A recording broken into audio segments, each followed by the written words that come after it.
It's a crisis of development. A crisis of development. It's fundamentally. There is a debt alcoholism. Alcoholism. It's this idea that we got to borrow, we got to keep borrowing. Yeah. Borrow. If they can't deliver goods, they deliver violence, which is the supervision, surveillance, and control. If you look at the South African township economy now, $1 trillion. Let me give you a miracle sense of what happens here. The bulk of that economy is not controlled by black people. They are threatening ShopRite. Yes, and so it is those sort of, so our people end up fighting battles for somebody else. And the era of Zimbabwe is likely to repeat itself in South Africa.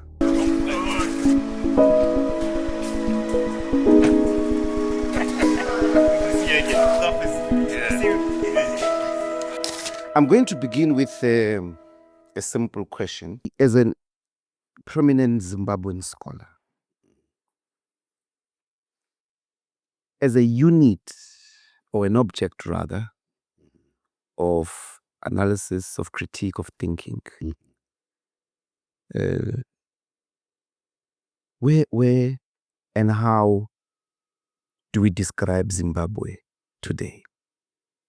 Okay. Well, it's a crisis of development.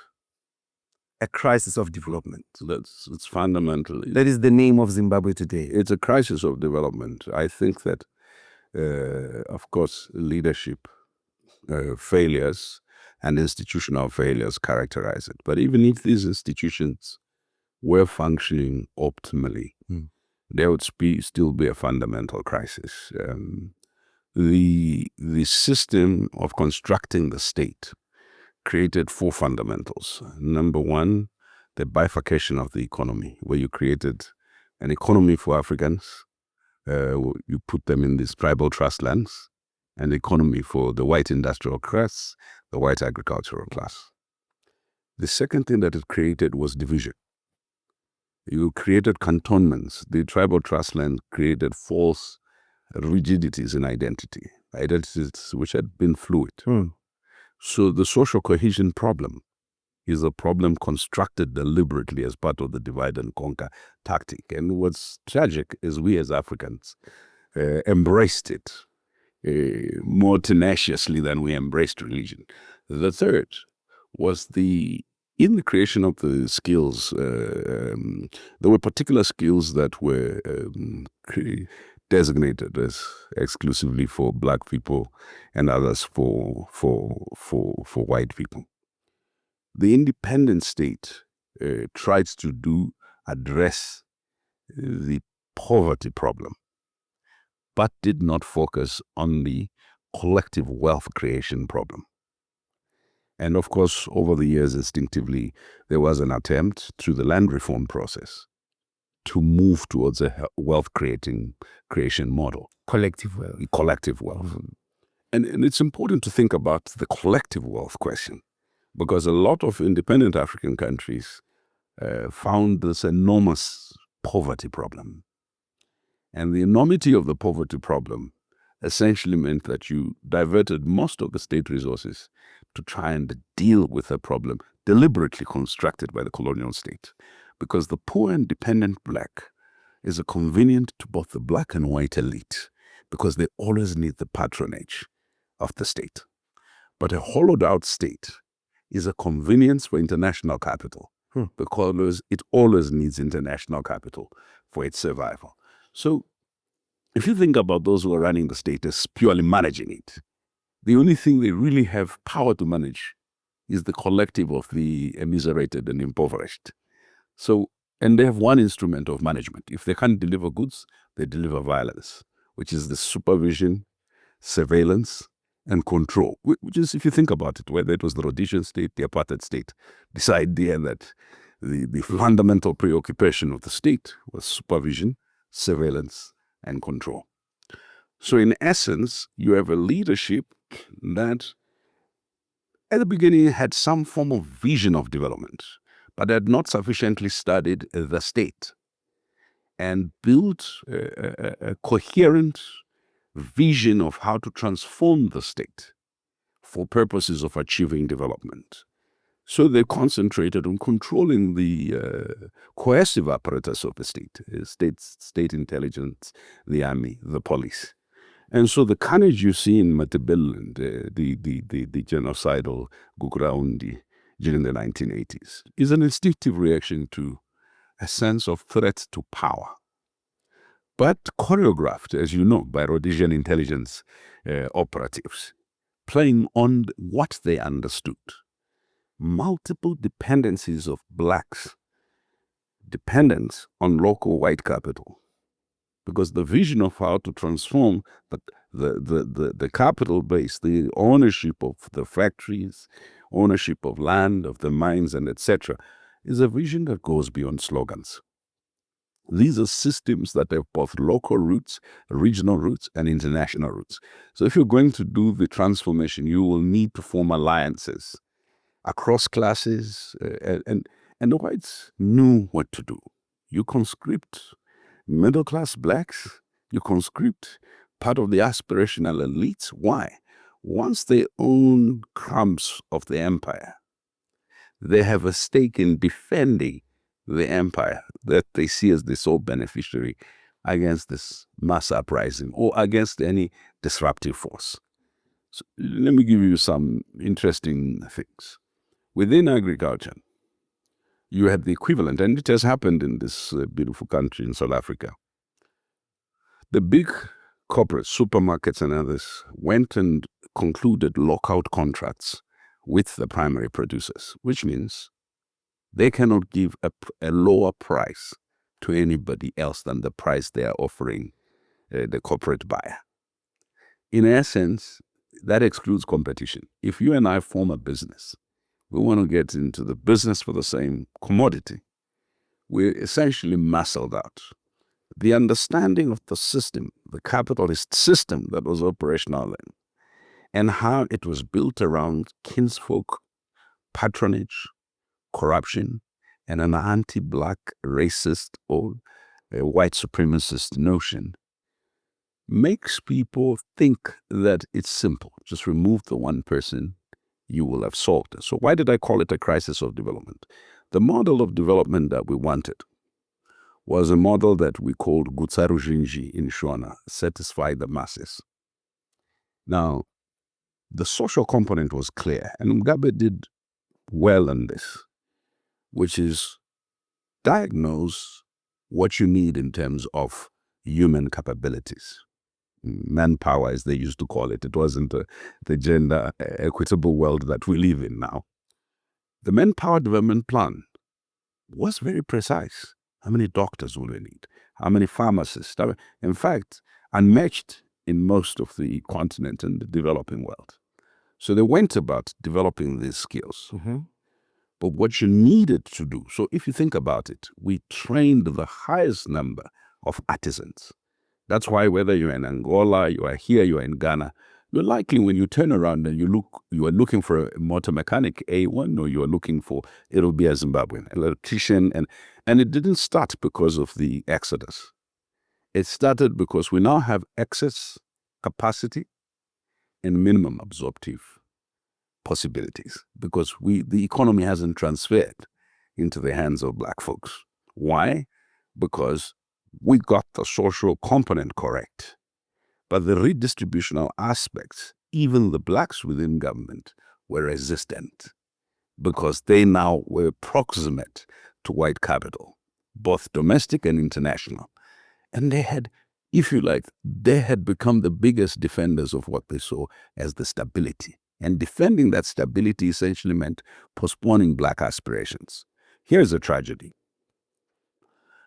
It is at the moment, soon after, within that decade, as you know, we go through this fall of the Berlin Wall, the Iron Curtain, and etc.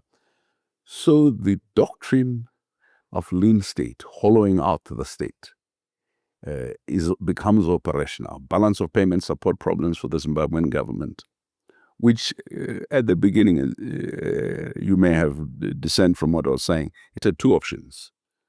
Do you level up in terms of development, try and bring everyone else to the standard that the white Rhodesians, who were living better than most Hollywood A-listers, right? Or do you level down to try and do a massification?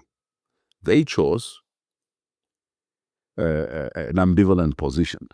A few elites leveled up, and there was no leveling down. So the privilege accumulated by the whites was not redistributed or distributed in the first instance. So when you now have structural adjustment programs, what had happened with the black elite who came from the war expecting to preside over a state they had liberated through blood is that they got absorbed in civil service jobs. And immediately within 10 years, they were laid redundant as is part of the thinning out the state. Yeah. They are laid redundant. The state instinctively adjusts urban bylaws to permit for vending. So vending stalls start appearing. Remember, the colonial legislation had been structured around this criminalization of native existence or black existence. That if you were seen, you and I were seen with 3 of our friends somewhere in this place, we would be called vagrants, or we would be accused of loitering with intent to rob. And if you were women, loitering for the purposes of prostitution. So the laws were created to create this sanitized version of development that criminalized and prohibited freedom of movement by black people in their own country. So now when you do this redundancies, you now have to adjust the bylaws. When you adjust bylaws, you have not changed the municipal police mentality. So in Harare in the 1980s, you'd see these running battles between the municipal police and ordinary vendors. The state was not creating or adapting to a new form of capital accumulation that would have enabled the now redundant workers to form a collective to negotiate the supply chains in their country. So the supply chains remained the way they had been before. So this mass of black people started, of course, looking for greener pastures elsewhere. But this mass of people also became restless and anti-establishment. Now, for people who liberated the country through so much pain, they didn't understand why these people were so ungrateful. But who were these ingrates they were unhappy with? They were former combatants, former collaborators, and their children, right? You could send people to get degrees, and there was splendid performance. And there was no absorptive capacity, because what started happening, the small white minority population would send their children here to Cape Town, to New Zealand, and etc. Maintain rules by which you bypass. They come back to be bosses of even some of your best. The state's preoccupation with the rhetorical freedom essentially meant it took long to deal with economic restructuring questions. Land is only one of the dimensions. Let me give you another one. Procurement regulations.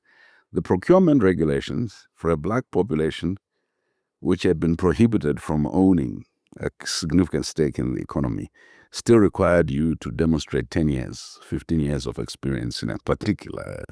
Obviously, you wouldn't have. So you ended up with black people seeking the patronage of white companies. You see this a lot in South Africa, right? In order to get any potential to get a tender.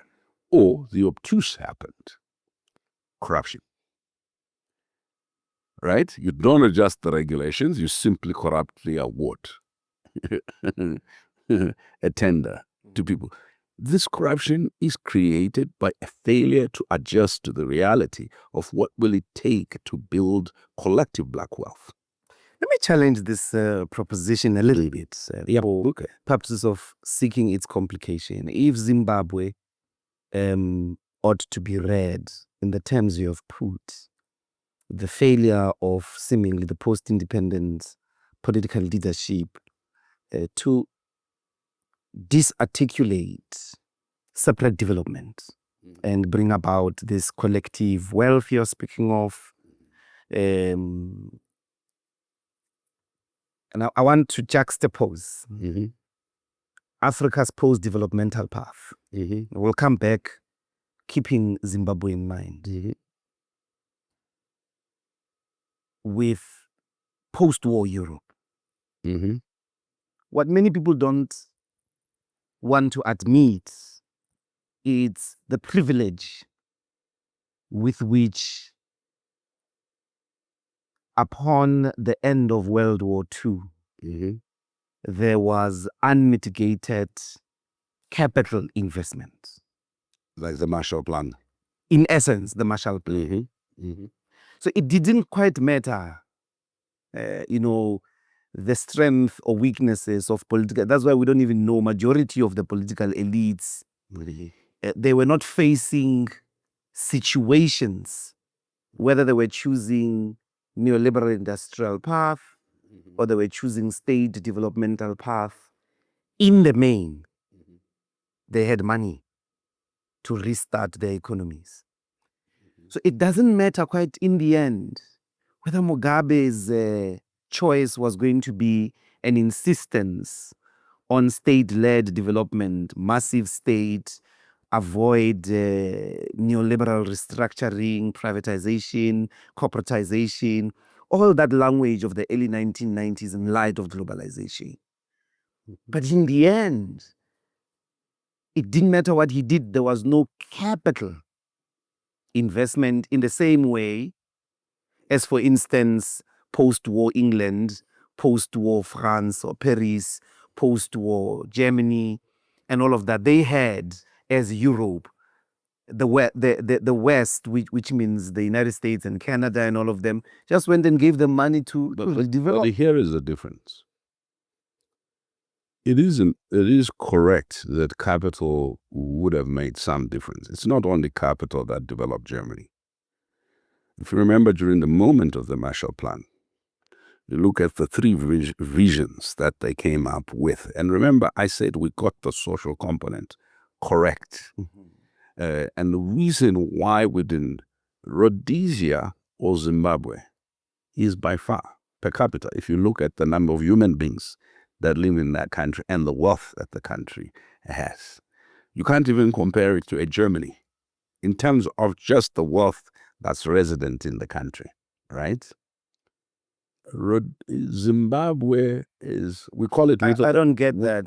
Per capita income in Zimbabwe not per capita, was higher. Much higher. At which decade? In 1980. In 1980. To 1987, much higher. Yes, yeah. Much Rhodesia. No. That's now Zimbabwe. Okay. Much higher. In fact, here's the other thing. The reason why the first order business is to structuring yourself so that you can use whatever capital is at your disposal to develop. Let me give you a sense. Until we took the land, many people have a misnomer, especially in the rest of Africa, that Mugabe took land and Zimbabwean stuff. No. The white commercial farmers did not produce the food we ate. It's a documented studies. The peasant farmer, Zimbabwean farmer, on semi-arid land, produced more than 78% of the food for domestic consumption. Agreed? Right. So when I said to you that the government had two options, level up or level down, there were betrayals. Let's call the betrayals what they were. There was a promise in Lancaster House. First, it was 1.5 billion. It was raised through the Kissinger intervention, 2.5 billion for land reform, right? That money never came because it was not included except as an addendum in the Lancaster House agreement. Were there policy interventions that actually might have addressed some of the endemic challenges we have? That's what I'm suggesting to you. There were. And the political class made a choice. We had this agreement that we entered into at Lancaster. That number one, you would have this 20 minority white seats, and then in the first 10 years, you wouldn't do any land reform, right? And as you know, land reform didn't start until almost 2000, right? In the 10-year period, there was absolutely no reason why it didn't happen. As a student, myself, Raymond Majongwe, and others, we demonstrated saying, look, comrades, you if you don't do land reform now, by the time you do it, it'll be too late. And I'll tell you what was happening at the time. There was capital being brought in, but to build white elephant projects, right? But how much of capital? No. The how much question. So your, we have to really your first break that question of what is capital. But your proposition needs to escape the error that I see a lot in when we're talking to black intellectuals. Volume is not the determinant of the progress you make with capital investment, right? Although volume matters. So there is a sense that we need a lot so that we do mega things. What Zimbabwe needed was to build. So if you look at the models, everybody looks at the mega China now. But China started with building from cottage industry to the meat production cycle, right? Because massification of production, massification of wealth creation is what actually creates the resilience in the long term. So if I give you capital, you build Lenin style, big industrial. If you take the Soviet Union, because you talked about the rest of Europe, you didn't talk about the Soviet Union. Lenin's approach, big industrial. Because I didn't consider it as, right? No, they were not beneficiaries of the marshal. No, but they made huge capital investment into industrial development, right? Take a different model. Two different models. Singapore is different from South Korea. South Korea, to this date, is the biggest recipient of U.S. ODA, right? Which were concessional loans, right? If Zimbabwe had gotten the Marshall Plan, we still would have had one challenge. And that challenge is the political elite assumes building a big factory somewhere, building big infrastructure somewhere, answers the problem. I'm saying to you, no, it doesn't. If with the capital that we had, between macro and meso infrastructure, macro and meso production sites, the country would have been in a totally different place than it is now. Let me give you what is the problem at the moment. The social indices are a problem in that rural Zimbabwe has not developed in 40 years, right? And 62% of the population, between 55 and 62, lives in rural Zimbabwe. Urban Zimbabwe stagnated, right? And that stagnation is linked to three things, right? If we chose to focus the little capital that we had, as I said to you, in things that did not enhance the advantage that Zimbabwe had, and Zimbabwe in this regard was different to South Africa and Namibia and Botswana. You had the highest number of artisans. That means your strength was in building from factories to manufacturing bases. For who? For the rest of SADC. Did you have a base? Of course. What the Rhodesian state had done under sanctions was to focus on internal manufacturing, right? Which was import substitution model that they had, right? So we had a base. I want you to look carefully when you've had time at the acquisitions by our own business people and deliberate running down of some of those productive entities. Not because they lacked skills. Deliberate running down. Deliberate. Shoe manufacturing. From G&D shoes to, we had some of the best shoe manufacturing entities. Now, and the people who were working there were not white. They were black. Mm-hmm. These were the people who were then made redundant. And what I'm suggesting to you radically say is that a development model that will work, at least for this region, right, where a good part of the population is in peri-urban or rural area, and I take it through education systems like sausages, right, would be to stimulate township economies. If you look at the South African township economy now, $1 trillion. Let me give you a miracle sense of what happens here. The bulk of that economy is not controlled by black people, right? I have big problems understanding what township economy. Okay, so let me give you a sense. No. I don't know what. No. Let me give you a sense. The biggest mobile phone companies in the world or on the continent don't make money from people like you and I. Mm-hmm. You don't buy scratch cards because you have Wi-Fi in your house. Mm-hmm. Who buys scratch cards? Mm-hmm. It's the poor person in the township. It's that there is a whole politics around manufacturing the scratch cards, right? There is an entire economy around who manufactures the scratch cards and who actually gets to retail. And what do they get for retailing? That's just for mobile telephony, food supplies. Okay? The bulk of the people working in agriculture were black people, right? Who is supplying food to the spouses? Who's in Zimbabwe and in South Africa? No, it's not the people who are producing the food there. It's routed through somebody else, a spa or somebody who then supplies. So that if you quantify the volume of money that poor people spend nourishing rich people, and you ask yourself, could we change this model and actually keep this money in the hands of the people as a collective, right?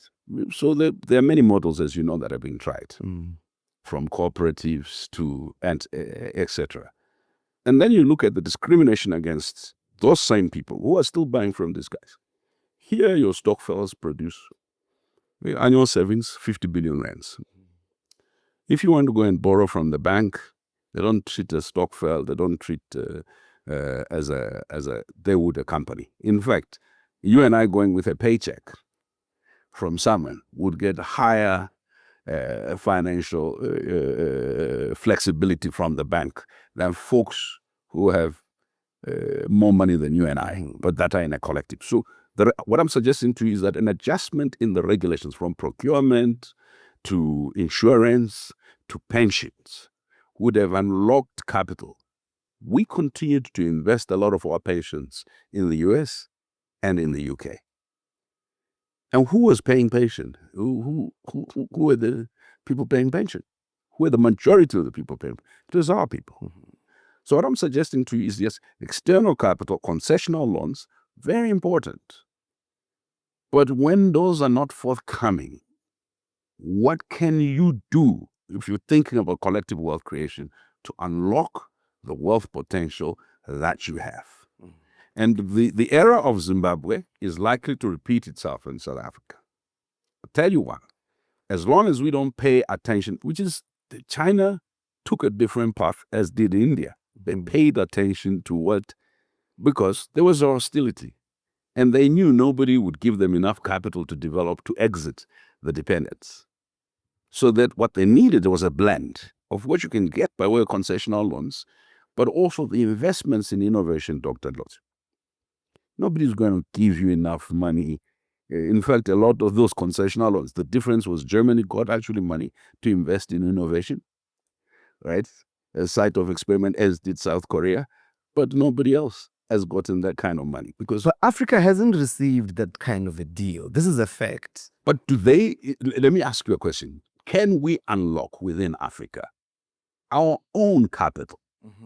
Never mind what people like President Mbeki have identified money we lose through illicit outflows and etc. I'm giving you a sense.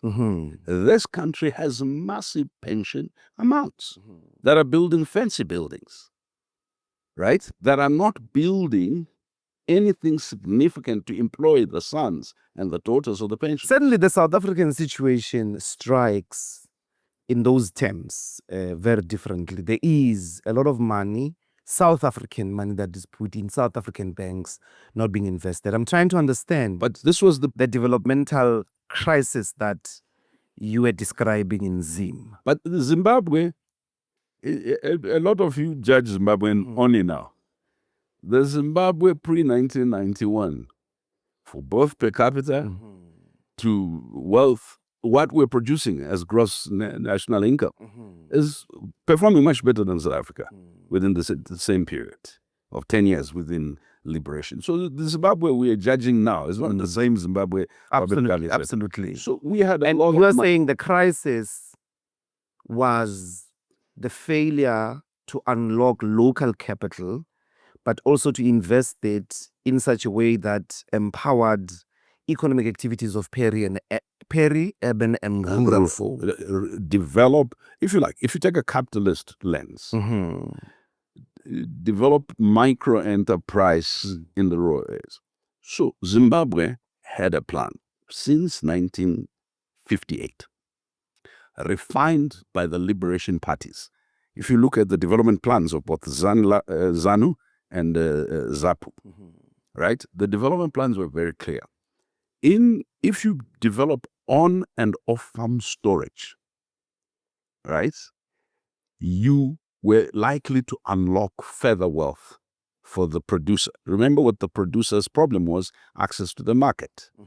What structural adjustment did, how did we access the market?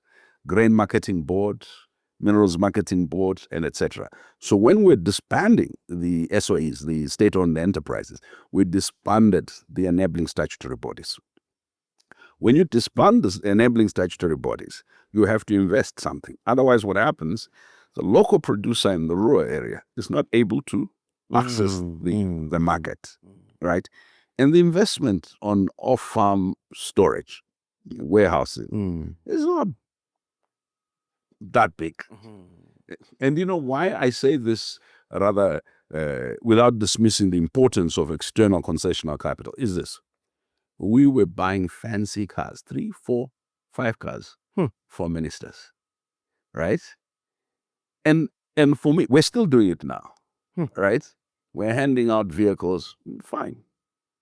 But if you think about 2 vehicles could build off-farm storage, could get refrigerated trucks to get goods from rural areas to the market, could do warehousing, could do an agricultural exchange market, and could do thousands of things. This is not money we don't have. I'm talking about the money we have that we choose within the political class to spend. And I don't want to be simplistic and suggest that they should not have cars at all and etc. No, I simply want to suggest that priorities do matter when you are constrained. And priorities do matter if you choose a development paradigm that's opposed by people who would ordinarily give you capital. So you have to say, I'm against this, and there'll be some consequences. And in the place I've placed myself in, I have to be adaptive and look at changing the model of accumulation, the model of distribution and redistribution within the economy. Let me take you then to the immediate point, which is a similar experience, not just in Zim, but this African crisis of indebtedness. If you look at the debt and you're thinking, what is the debt doing? Over the many, many decades, in some instances, in some countries, is beyond 1980s, it will be the 1970s and all of that. What is your, I'm obviously suspecting where you will go, but what is your reading of the debt crisis across the continent? It baffles me, but because I have a sense of what the structure is.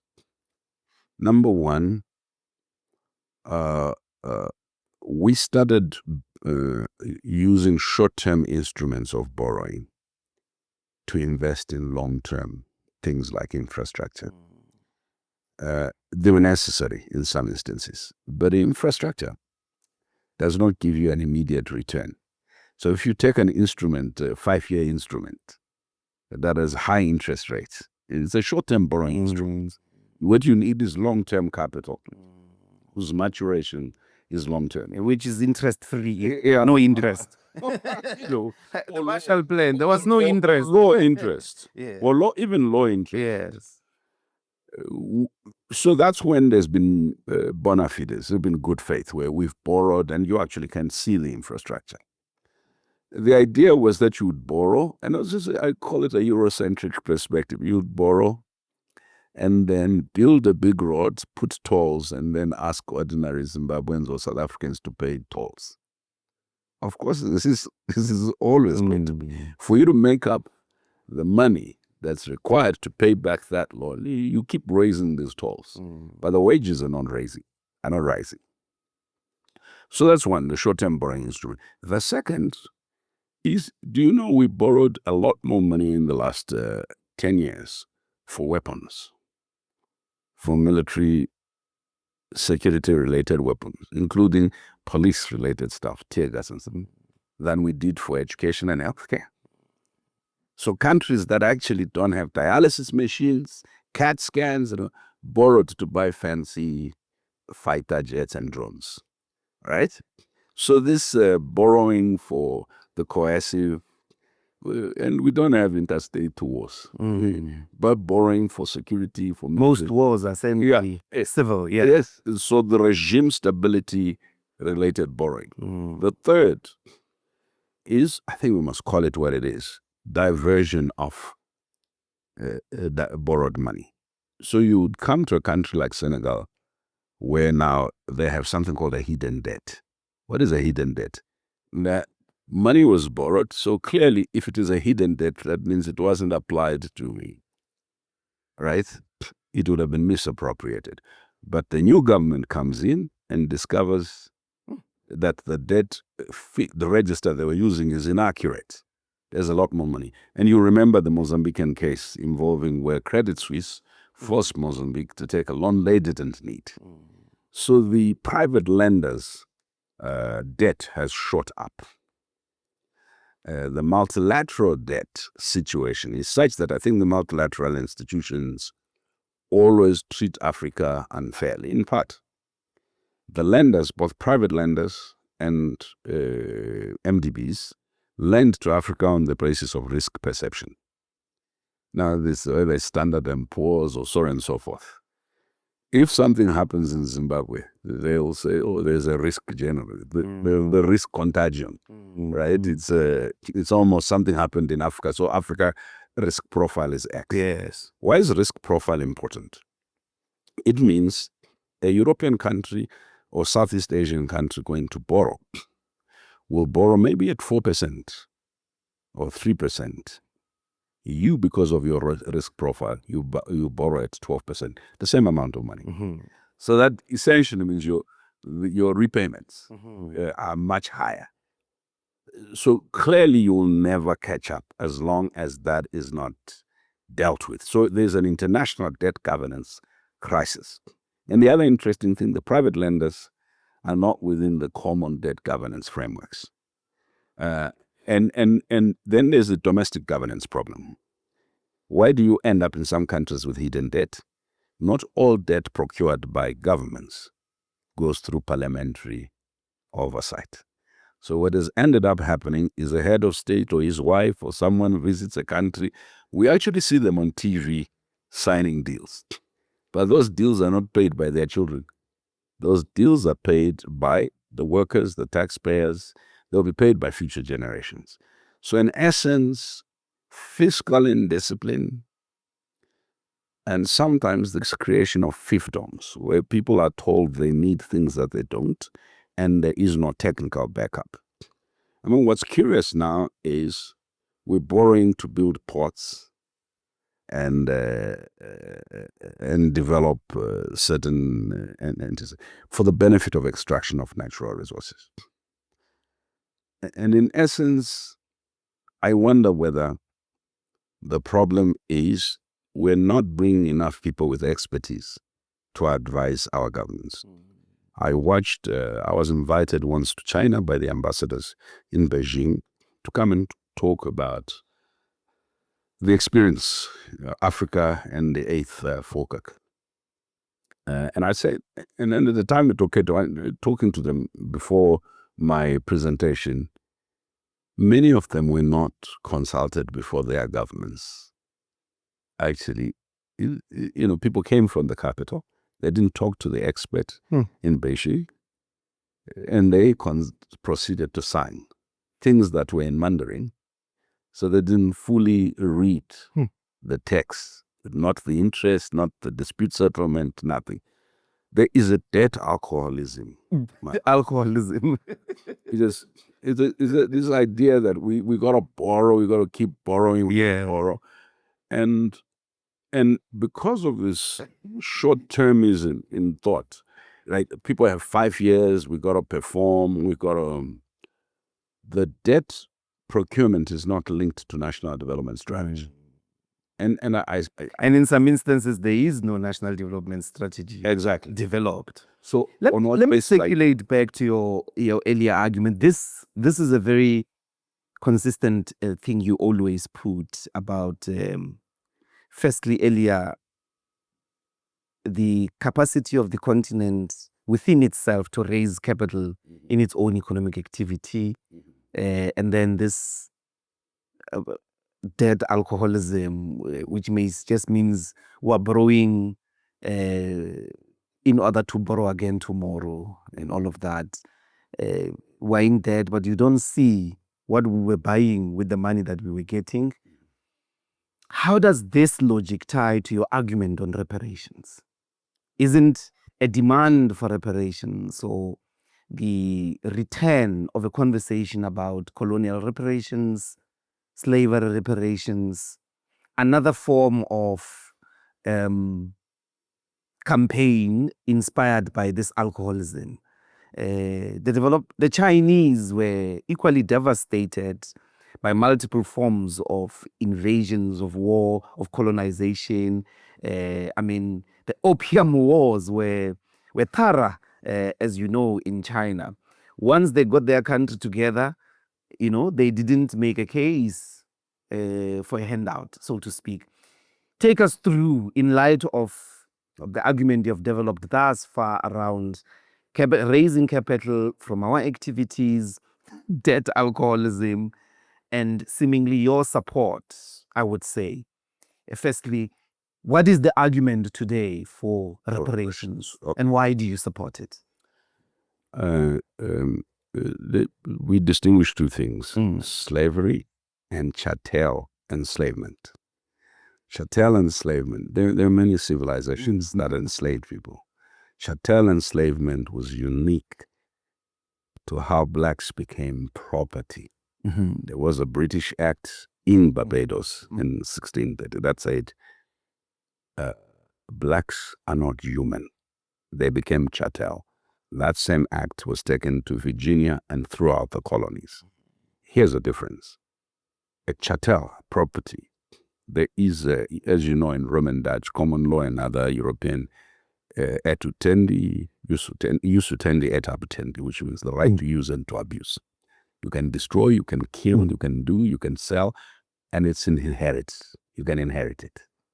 That's what was unique about the enslavement of black people, right?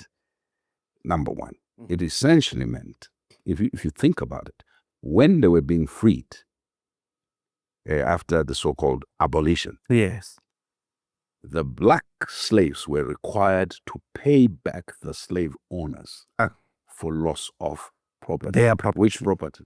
The slave Themselves. right? Right. And the farm. And then the British, the British compensated. In fact, the compensation ended, I think, in 2015 to the slave owning families. For what? For loss of property. Which property? The black slave. Right?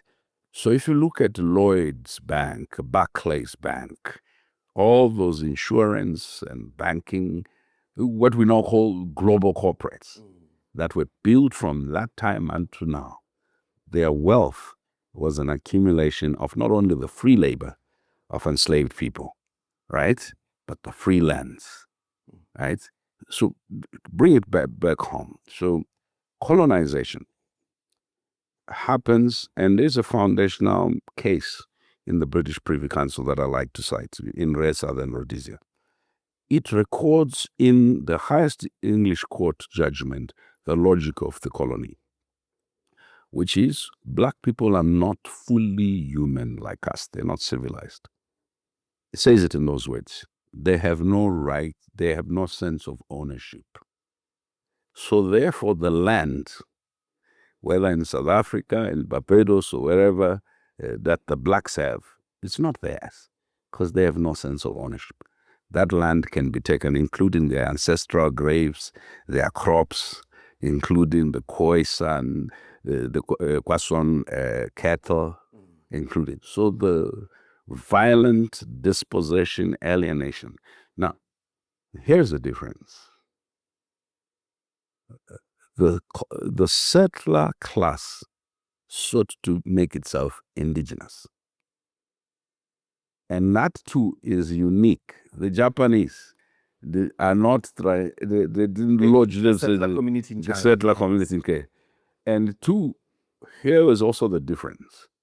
They established ownership, recorded it as guaranteed and protected by the sovereign in France, in England. Then you take the Francophone Africa, Haiti rebels to free itself from France, enslavement and colonization. What happens? They levy reparations that were still being paid up to now, right? And what are those reparations? What is the net impact of the reparations that Haiti had to pay? It, of course, couldn't become stable, couldn't become economically viable. The Francophone countries, their economies, their currencies were tethered to the CFA France, the natural resources, everything. And of course, France was getting for a pittance because France was buying using domestic currency, where others were using foreign currency. And if you look at the development scandal, if you look at when Thomas Sankara took over Burkina Faso, the levels of illiteracy, the levels of the health crisis. So France saw no obligation to spend back for all it was taken. But this was against their own laws, never mind our laws. And these things continue to the present day. So when we say we have a climate crisis, overconsumption, ecological overreach in the global north has consequence on former enslaved peoples, former colonized people who are now being asked to borrow in order to offset what? The fact that the mines that are owned by people who are protected by this international system are polluting water in Limpopo, polluting water with cyanide in Zimbabwe, are polluting air. So the diseases that the blacks now have, the cancers, we have to borrow as governments to do it, to address this health crisis created by this same problem. It's because the question of accountability. Let me give you something else. The amount of money spent by donor agencies from these countries to help us hold black people to account, our dictators from 1960, runs into billions of dollars. The NGOs get funding for accountability. This funding is far bigger than the money invested in productive activity. But the accountability question focuses on the following: black atrocity, the failure of black governments. So basically, there is an attempt to create historical amnesia, as though human rights violations only started when black people took over political power. So the white person has the arrogance to even say colonialism was beneficial. Let me describe it to you. You create concentration camps in Namibia. You wipe out 50% of Wairero and over 30% of the Namakwa people. In Zimbabwe, during the War of Liberation, you pour napalm on children in refugee camps. Here in South Africa, you detain, you kill people for sport. You create inhuman conditions for detention. You destroy families totally. And for some reason, the black person's only thing that you're allowed to do is to forgive. When you forgive, you become a hero, you get a Nobel Prize. But when you say, look, I don't agree with you that my ancestors are not fully human. We are human. And let me add just one little anecdote. When the settler, or when the colonial powers were settling their own disagreement that you referred to in Europe, the Great War, so-called, in First World War, they met at Versailles, under the Treaty of Versailles. And in it is included the doctrine of reparations. Right? Not only that, in it, the question of crimes of the Ottoman Empire is included. But they agreed amongst themselves that what they were doing in Namibia across the colonies were not crimes. Why? But what are you looking for? I mean, all of this is well canvassed. So reparations is got 5 key components. Number 1, I think acknowledgement and accountability. What does that do for the Africans? No, it does. Why am I borrowing money from people who owe me? Let me complicate the argument so that we have it in a much more productive way. Yeah. The relationship between Africans and capital, you have mapped it out with 2 aspects, so to speak. This borrowing, which you have characterized as a debt alcoholism, but also the incapacity, seemingly an ignorance or a misunderstanding or a misreading of internal economies themselves, that there's actual capital here that you can raise and you have to use it in a specific way for it to multiply and all of that. Internal to each country and internal to the continent. Internal to, for instance, you're making this argument on township economies. That there's actual capital, but also with pension funds that are pensions of the peoples of South Africa, the peoples of Zimbabwe, and all of that. And you say, but Europe owes us. And the two are not inconsistent. Of course, but what I want to ask, you've already realized throughout the last 70 years of liberation, those chaps are not interested, they're not remotely interested in giving you a handout. It's not a handout. A demand for a debt owed. So let's take... I mean, they have to be benevolent to say, we are... No, they don't have to. We robbed Europe, you. no. Yes, we're paying back compensation. Europe without African markets is a broke former colonial power cluster. Agreed, right. That. So Africa what do you want leverage. Reparations No. for? No, Africa has not leverage. For. In what way? But when you make an argument for reparations, you are asking something from Europe. Yeah. So there are instances... Why do you think they'll give you? No. Why do I think? Because right now, seeing as the impact that the revolts, just in the Sahel states, the 3 states, has caused the bleeding in the economy, look at the feuds this week.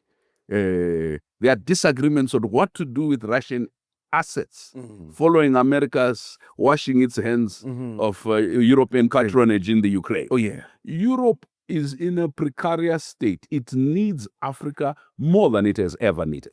And why is the answer reparations? No. But Africa has always related with Europe on the basis of begging Europe because it felt it had no leverage to address historical and continuing things. Why is the answer reparation? Let me go back to something you said. You said Marshall Plan, right? You said that there was no Marshall Plan. After the Holocaust, yes, there was a Marshall Plan for Israel. On what basis? It was reparations. Agreed. Right? They are still paying those reparations. They are still paying those reparations. Yeah. But to paying to who? It's white people. It's internal. No. So let's get the fact. I'm trying to understand which white country is going to be so benevolent as to stand somewhere and say, let's give $50 billion for all the slavery that we have. Not benevolent. So in the US, for example, there are 30 ecosystems and 3 states, including New York just recently. New York actually has passed the Reparations Act, right? It seemed impossible before. But what is it that has changed? It is the ability as a collective. You see, we talk about critical minerals and things like that. Africans just sit and say we have critical minerals. And the inability to convert your capital into negotiation power is what makes you give it away, because you always feel you have less. You need someone else. What I was suggesting is, if you come together as a collective, that's why when we say Pan-Africanism, it's not a luxury. It's not just Africans getting together singing Africa Unite. No, it's us saying to create value based on our values that will determine a change of a colonial paradigm which was based on devaluing our assets, natural assets, and taking them for free of repittance, devaluing our lives, so that you say we're not human, we're just a tail, and devaluing what it takes for an African to exist, so that what you do, even when you are paying them, you pay them a royalty for the same goods. That's a fraction of what you'd pay for gold of a similar quality to somebody else. I'm saying Africa is in the best position it has ever been to collectively negotiate historical and continuing injustices in both economic terms, financial terms, ecological terms, and political terms. Africa right now, if this African leadership... So let's say, let's practicalize this. The African Union there is a delegation, and they meet somewhere in the Atlantic, somewhere in the Mediterranean, depending on whatever, with a delegation from the European Union and maybe some chaps in America, in the Americas, your United States government and Canada government, so that it's Euro-America. Now we're in the meeting, and the Europeans say, okay, you want reparations for slavery, for colonialism and apartheid and genocide in the Congo, in South Africa, in Namibia, and many, many other parts of the continent. Tell us how that conversation unfolds. Trump is there, Macron is there. These are the chaps. Yeah, but why? I find that startling. Let me take the example of this country. How you end up with black ruled South Africa. With? A black ruled South Africa. What was this conversation when Mandela and Co. started it? Right?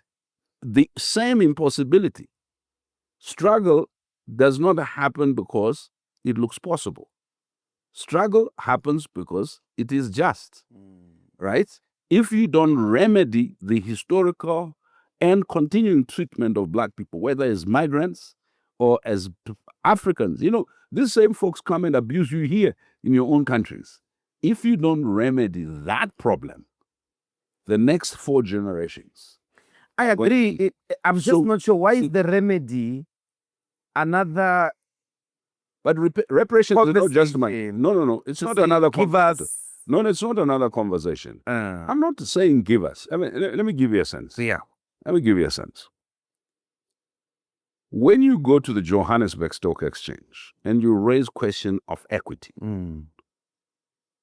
equity vis-a-vis black ownership, what are you saying? You're saying, are you asking for charity? You're not. When you raise in South Africa, there's a reparations issue. Remember, reparations includes land reparations. When you say in South Africa, we want our land back, what are you asking for? A handout? Of course, you know what will happen. The minute you say we're going to take the land, you get the sort of thing that happened in the U.S. in the White House. There's a genocide against whites. Yes. But that is the nature of the struggle. Global anti-black racism is not going to roll over and die simply because blacks are demanding. But here's the difference. As long as you demand, as Dr. Ndlozi, and I demand as Brian or Kagoro or someone else, if we don't come together, it's easy to nitpick. We'll nitpick Nigeria and South Africa. Why? These hegemons have the potential to unite the continent around not just reparations, justice for the things that are happening now. But as long as we can keep you apart and get you into survival mode, and as long as none of your scholars are studying the impact of what has happened in the Sahel on the French economy over the next 20 years and what leverage it gives, as long as none of your scholars are studying what is happening in the meltdown in Europe, right? Then we constantly are in this position of weakness where we think we are negotiating against much stronger people. Even at a time, my brother, when the Angolan economy seemed poised to overtake the Portuguese economy, a lot of Angolans still were looking to Portugal as a standard. So this inability to see and understand own strength in relation to the comparative strength of some of similarly circumstanced, Global Africa, if you look at the Caribbean, you look at the Africans, you look at the African Americans, you look at Afros in Europe, you look at Afros in Brazil, we will demographically constitute a global majority.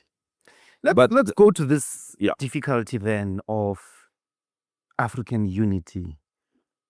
Would I be correct that Pan-Africanism, it's at its lowest in many, many decades? There's more antagonism. There's more inward-lookingness in the continent. The levels of inward-lookingness are higher than they ever have been. Antagonistic feelings on each other, or what some have characterized as Afrophobia, are at the highest than they've ever been, and therefore making almost impossible, or undoing, as it were, on the one hand, undoing this Pan-Africanist movement, the capacity to organize, speak together, act together as Africans. But on the other, the reality that African institutions have actually been either complicit or they've been vehicles of different forms of circulating corrupt dividends amongst the African political elite. And when a crisis happens like it does, for instance, in Tanzania, you don't quite hear where the African institutions add. If a crisis happens, like look at the Sudan, you can't quite understand where's the African Union, where are the African institutions. So you've got that on the one hand, a total detached African institution by name. On the other, these levels of Pan-African unity, Pan-African thinking together, acting together on the ground have been also eroded. They've been coming down and down because every country at the moment is looking out for its own interest. Is that any close to your observation as you move around the continent? Actually, it's mixed. English-speaking Africa is the weak link. If you see in French-speaking Africa, there's a growth of solidarity, of Pan-Africanist flavor. In fact, historically, we always thought the French-speaking Africa would be less radical. They've been more radical. And what has happened is English-speaking Africa is now scrambling all over each other to try and get favor with Macron, with France. And France is trying to get to Nigeria, to South Africa, because he's losing the control that they had over French-speaking Africa. Why is that so? Apartheid in South Africa, Calabar in Rhodesia or Zimbabwe, created something that we need to fully understand.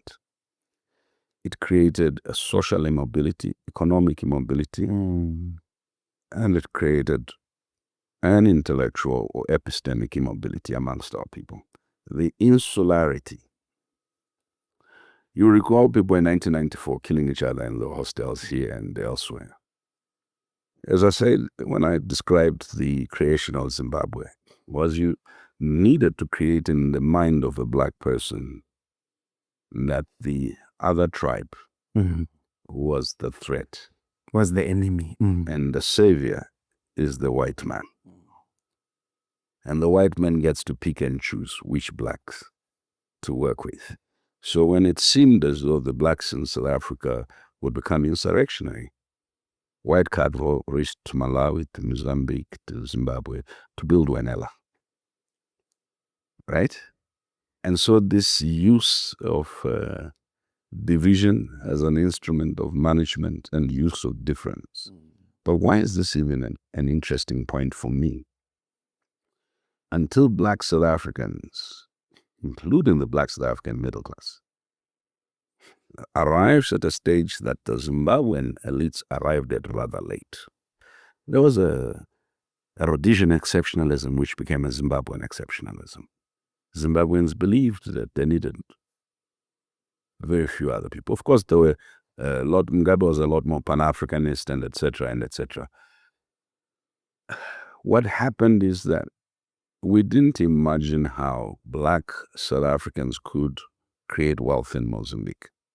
So South African troops go to Congo, to Burundi, they go. The South African businesses that go there are white-owned businesses. So if you go to Inyambani, you go to the entire coast of Mozambique. The number of South African Black business in Zimbabwe is just Mzikumalo, maybe Mbeki's, Mweletsi, and a few others. But the bulk of South African, whatever opportunities exist, notwithstanding their ability to access capital here, they don't see Zambia, Zimbabwe, Angola, Mozambique, and elsewhere. But here's the contradiction. Because I want us to bring the political economy for all this into the center. 5 of South Africa's biggest companies now make in excess of 50% of their equity value outside of South Africa. Right? If you just look at their annual statements as declared, MTN is making a lot more money outside of South Africa than it does here. We saw this in Zimbabwe, where the court called and the other companies started making a lot more money. And we were threatening, we will take land, we were talking the politics of redistribution. In the meanwhile, they were externalizing and cushioning themselves, subdividing farms, building homes for Black people to buy because Black people wanted to live in condos and etc. So in essence, what then happened is that we feel invaded, not by the East Europeans, we feel invaded not by Asians, we feel invaded by the most proximate. I suspect if you took all the Zimbabweans out and say in the next 5 years, let's have all the Zimbabweans out. Why are the Zimbabweans were not necessarily a problem for South Africans.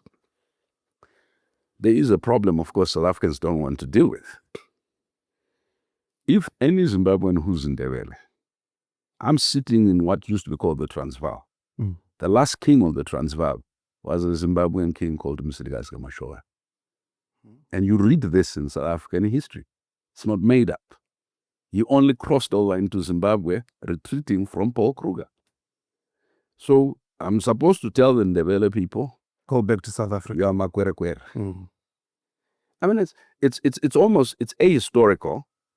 But why is this a problem? I want to suggest that it's a problem for certain white constituencies that's been nicely fed into Black constituents. And I'm not suggesting there are no problematic Zimbabweans engaging in crime and other things. No, I won't be that simplistic. Their neighbors have been living in semi-autonomous modes for some time. And they've learnt business complexity, like this building.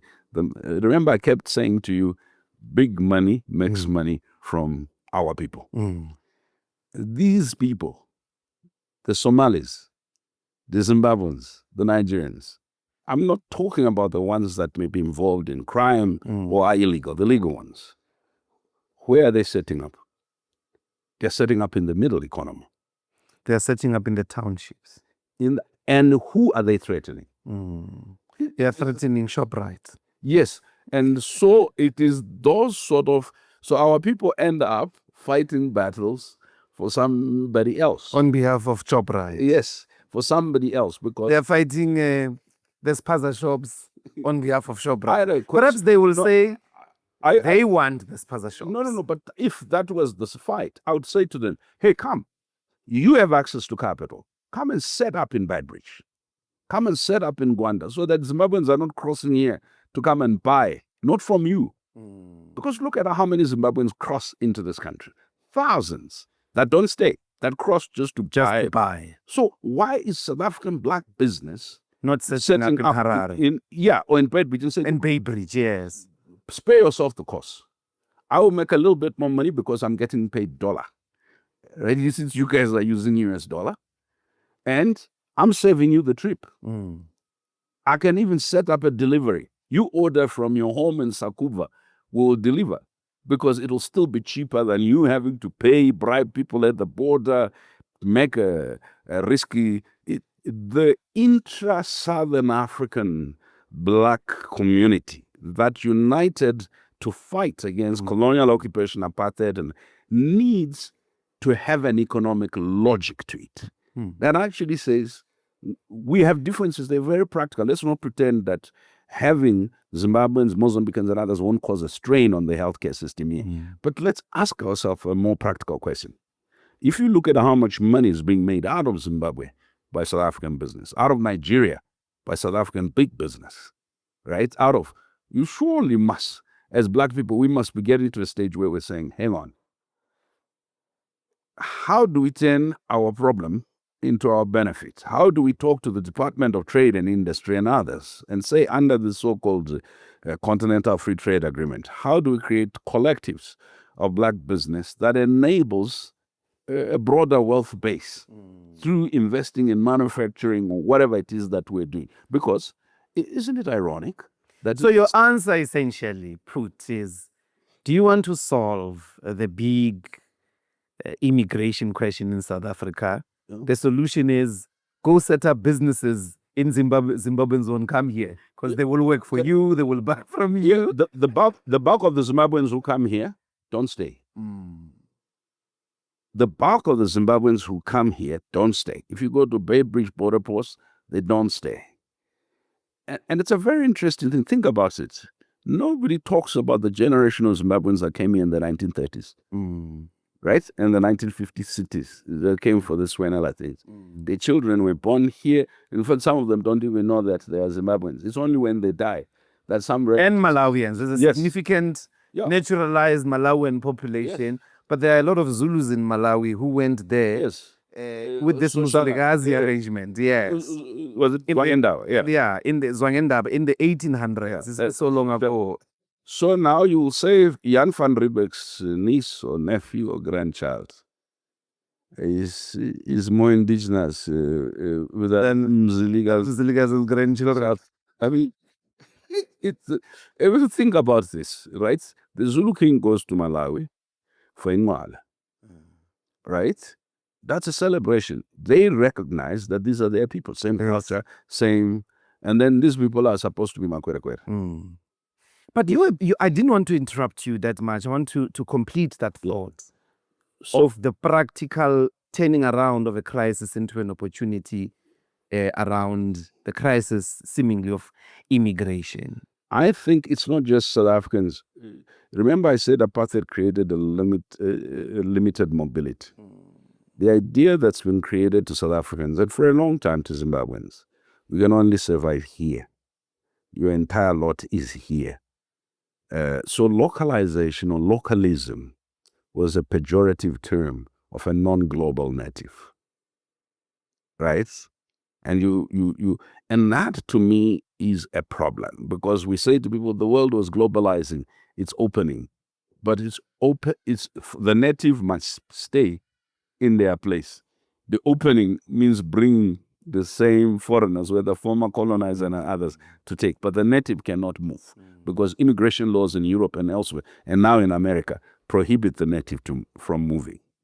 But in the rest of the continent, where we're saying there's freedom of movement, black people generally are the least robust players in emerging economies. By emerging economies, I don't mean in countries that are called emerging economies.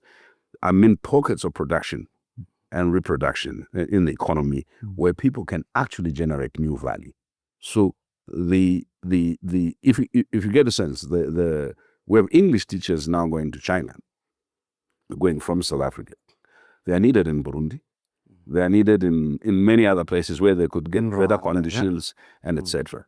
It seems to me that, to go back to your point, African institutions have had one failure: the failure to translate themselves into Pan-African institutions with a Pan-Africanist ideal and ethos.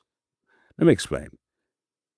The problems of Africa cannot be solved through robust technicism only. There is a politics that must drive. And that is a politics. You can't say African solutions to African problems. And then when there are African problems, you go to Qatar, you go to France, you go to find the solution. But you can't also sit back and say the ideal is there, but we haven't invested in building the institutional wherewithal, the capacity to do so. We have ignored governance crisis. They've mutated into migration crisis, into economic crisis, and if you ask us, why are we mollycoddling people who are destroying their countries and creating for their neighbors a significant challenge? No reason, no real reason. It's toxic, toxic respect or toxic. The second thing is we have ignored one point. There is a turnaround happening in global economic thinking about what will drive the economy over the global economies over the next 50, 60 years. And that turnaround, the data is regurgitated to us every day. This thing's called critical minerals. Now, let me give you a sense. We import food in excess of $70 billion. So if you ask, okay, what does Africa need? We need about $68 billion annually, if you are talking about the capital to come in. But man, we're importing food, including from Singapore. Why is this continent with such importing food? I'll tell you why. We imported wheat, or we're importing wheat from Ukraine, apart from Zimbabwe, which was wheat self-sufficient, which is an interesting statistic. Is that how many African countries can produce wheat? Our people consume wheat. We don't produce it. The things we produce, our people don't eat. So our food exports, in comparison to our food imports, there is a deficit. And if you ask Pan-African institutions, they've had CADAP in NEPAD, and etc. Why are we not moving from a framework to actually just doing this nonsense? Why are we not saying we're going to incentivize these 5 countries to produce wheat? We're going to make the contribution. They have the farmers, they have the know-how. And so that we stop importing wheat as a basic minimum. And it seems to me that is the fundamental problem. We come up with frameworks, we expect someone else to pay for it, or someone else to come and do it. But there's a disconnect you referred to, a disconnect between those that govern and the governed, a disconnect between the generation of old people and the young people, a disconnect between the different linguistic blocks on the continent, but now a disconnect between the military class, the civilian class, and etc. Our young people are actually cheering soldiers as they come to take over power because they believe that the soldiers will address corruption. They'll be more visionary. Of course, if you've lived under military rule, you'll say this will end in tears. But why are they cheering it? Because they're saying, you promised us democracy. The only thing it created was opportunities for you to accumulate wealth as a small clique. It didn't create opportunities for the rest of society. So the disconnect between the political model, the economic model, and the social aspiration is always going to produce 2 things: a revolt and an anti-establishment feeling. And when you produce revolt and anti-establishment feeling, you lack the essential ingredient that you need for marshalling a national vision for self-transformation, which is, I cannot be patriotic towards, I cannot support a leadership whose interest I do not understand. And if this leadership has captured institutions, I cannot support institutions that are captured by a leadership whose interest and loyalty I don't understand. And this, for me, is what's making us feel, beyond South Africa and a few countries. There's a Zimbabwean politician who said a few weeks ago, we don't want foreigners. And the response from society was vitriolic. They had to climb down, right? Because the general ethos that you see amongst ordinary people is, let's not create little red herrings, right? You can't be stealing and then you blame foreigners. But South Africa cannot continue to carry the burden of SADC. And I think we need to be realistic about this. And South Africa can't solve the burden that it is carrying simply by saying, oh, we don't want you to access healthcare, we don't want you to access, because here is a logic. When you were in university, you will know that foreign students that came here pay double the amount. So the universities that are being forced to become more commercial bring in more foreign students because they pay more money. And if we don't change that model, it will essentially diminish the opportunities if the scholarships don't increase for South Africans. And the resentment grows with it. So there is an entire logic, that's what I was trying to say, around how we are approaching not just South Africa, Zimbabwe and elsewhere, that I actually think that we had an opportunity in creating regional institutions.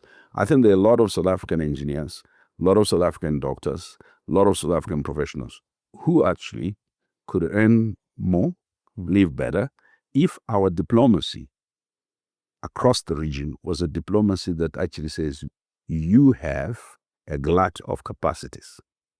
We have a shortage of capacities. And now we're importing these capacities from Asia, from Europe. We're importing doctors who are not trained in tropical diseases within the context. But you have doctors who are trained, who can do diagnosis of the things we're suffering from.